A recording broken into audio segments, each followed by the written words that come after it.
Aupa! Arratsaldeon, Igor, ongi etorri. Eskerrik asko etortzeatik. Akabo, ba.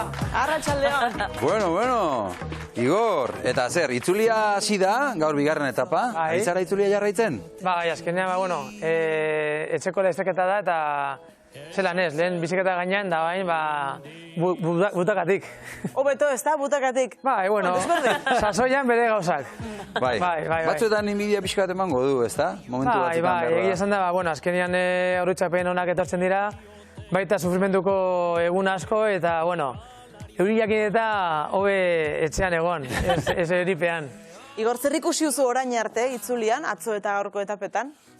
Atzokoa izan zen, erlojupekoa hasiera bat izan zen, eta, ikusi kenduan apur bat, favorituak, Roglic, Ineosko korredoreak eta, hor daudela, oraindik hasi besterik ez dagin, arraterako bidean, eta ikusiko dugu abez, lan doan. Eta gaur berriz, Maialen, zuk esan duzu izena oso ongi. Bilean ala Filip. Gaur horrek irabazi du, Bianara bera iritsi da lehenbiziko. Bai, ez nekien, porque azkenean... Maialenek badaki. Bai, tope, orduan, zabiltza.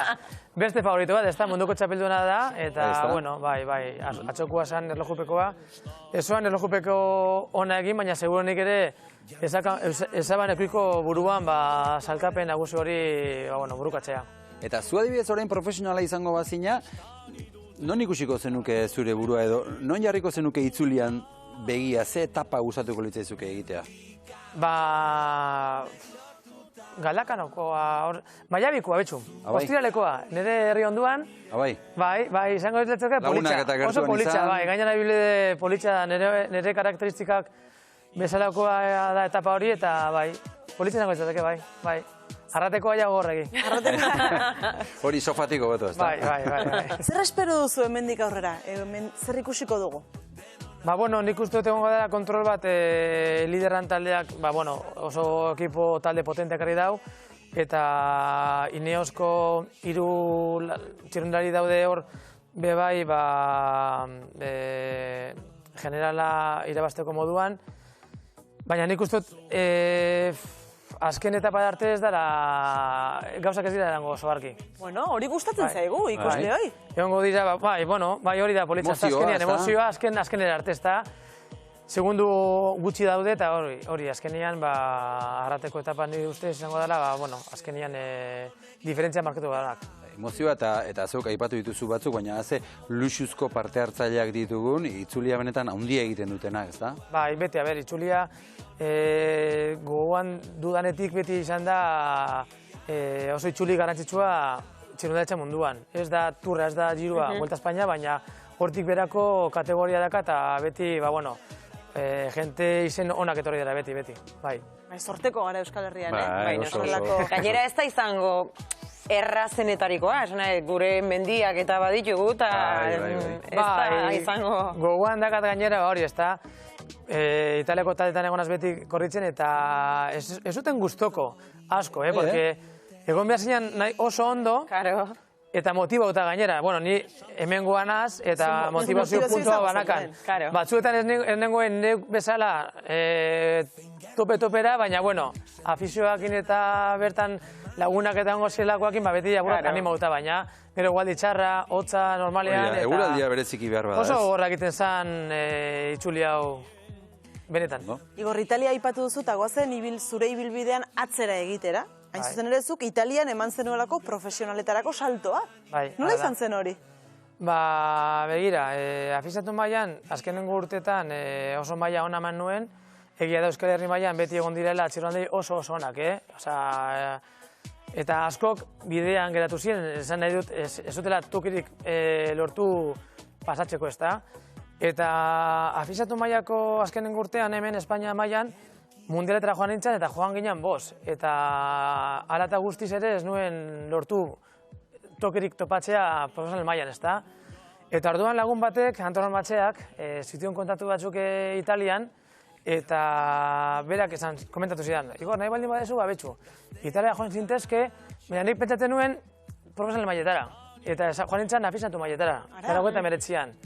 Bertan eman nuen urte bete, eta gero saltu egin nuen 2000 urtean, merkatu nuno Pantani taldera. Eta, azkenean, denborarekin begirauta orain, pozik ez da, porque bertan ditudan lagunak eta bizitzan ditudan bizipen guztiak, hemen segurazki ez ditela biziko. Pantani aipatu duzu, txirrindulari handia bere taldekide izatea. Ze suposatu zuen horrek zuretzat? Niretzat izan zen, itxela, ez da, porque pentsatzen nuen, bi pasatu ginen merkatuen egunora, eta gainera italiarra hasi izan da, zan talde potentetariko bat, ez da? Eta, bera ikustea telebistan eta nire, idolo moduan, ez da? Eta gero aldamenean afaltzen, zure onduen eukitzea, zan... Normaltasun horretan, ez? Eta gero zuzinen afezinatu bat, azkenengoa heltzen zara talde hortara, eta, dakat oso horretxapen handiak eta ez dakatazteko momentu horrek ez. Zure idoloa aipatu duzu, hemen Marko Pantani zaleak asko, garat asko izan gara. Eske, niri orain galdetzen diazute, barkatu diazue, gaur egungo txirrindularietaz, eta... Baina Marko Pantani bai, ez da? Noski nire garaiko txirrindularitzaz. Nolakoa zen Marko Pantani? Ez zuen emoten italiarra, porque normalan italiarrak badakizue dutela fama beti gustatzen zaila asko, aparentatxe asko, beti ikusten duzunean bat, hori italiarra da. Marko esan nahiko lotxatiza zan, eta nahiko hori, lotxatiza timidua, tranquila, eta anti-italiarra aprobat zan, bai. Eta zu berarekin izan zenuen harreman gertua, hurbila... Gainera dakat horretzapen oson bat mundiala hasi noanean, ni beste talde baten nagoan, Saeko taldean. Eta gogoan dakat, justo aeroportan nengoen joateko bide bat egitera, eta lagun batek ditu zidan Dani Klaberok, eta zauan Pantani gaz, da berakin pasatu zidan, telefonoan. Zoriontzeko ez da munduko txapelketa irasi noala, eta oso horretxapen politza ditut. Munduko txapelketa irabaztea, ederra da benetan. Ze horea? Esan behar dut, oso privilegiatu sentitzen nintzela, ez da? Azkenean, amets bat, txikitako amets bat egi bihurtu, ez da? Eta gainera amets hori bizitzea, ez da? Azkenean, Espainia mailan lau gea mundiala irasin dugunak, Abraham Olano esan zen lehenengoa, gero Freire, irutan irasi duela, ni eta gero azkenengoz Alejandro Valverde, eta grupo txiki hortan nire izen eukitzea, azkenean horre handi bat da, bai. Hori Kanadan izan zen, ez da? 2003an, nola gogoratzen duzu? Lasterketa hura? Ni ondo nengoen. Ez naz sekula izan bez irabarle oso peto-petoa. Karrera batzuk irasi ditut, baina ez peto-petoa. Egia da nire maila ona mandu danean bebai, hor onerekin egonaz buruz-buru lasterketa burukatzen, ez da? Adibidez, aurrek urtean Donostiako klasikoan bigarra egin nuen, Jalabertik irasi ninduen, eta pena galanta zentzen nuen, ez da? Hemen etxean, Kopa del Mundoko lasterketa bat, eta oso, pena zentzen nuen, ez da? Baina gero Kanadako mundial hartan oso ondo nengoen, baina karo, ondo egonaz, azkenian irabaztea beste gauza bat da, ez da? Eta suertekin nuen, egin zen selekzio txiki bat, sortzi bat joan ginen aurreruntz, eta Pako Antekera izan zen gure Espainiako selekzionatzailea, eta berak gu ginen 3 jefe de filas. Óscar Freire, Alejandro Valverde eta ni. Ni nintzen 3etatik, apur bat, bi buelta faltatzen direnean, hori bili, argi bili, eta azkenengo orako ziren Alejandro eta Óscar, ez da?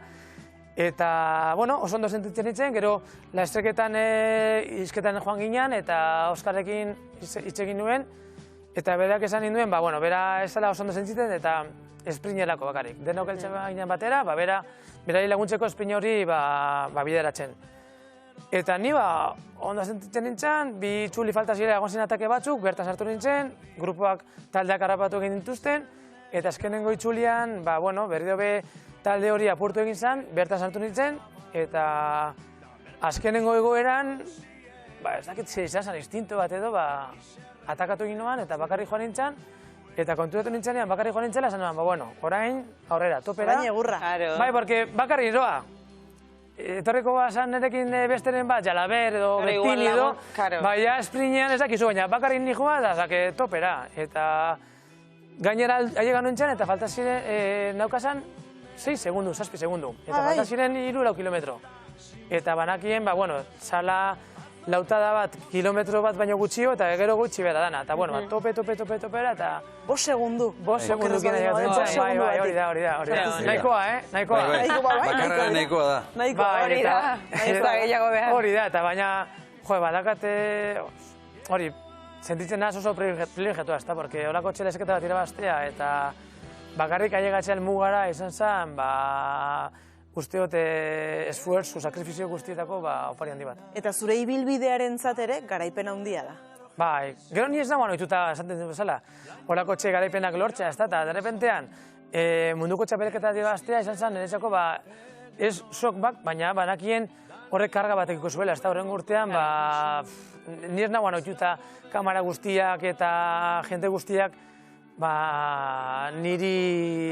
ni nengoen jakitzea, ez da, azkenean dakazu hortzadar maiota, eta hori da tur baten bezala maiot hori da dakana, ez jakin txendan liderra, hori duna hori da liderra. Nire kasuan hortzadar maiota nuen, izan zen privilegio bat, urte bat ez duela azukela astuko, eta bueno, baina gogorra zen izan. Zoragarri,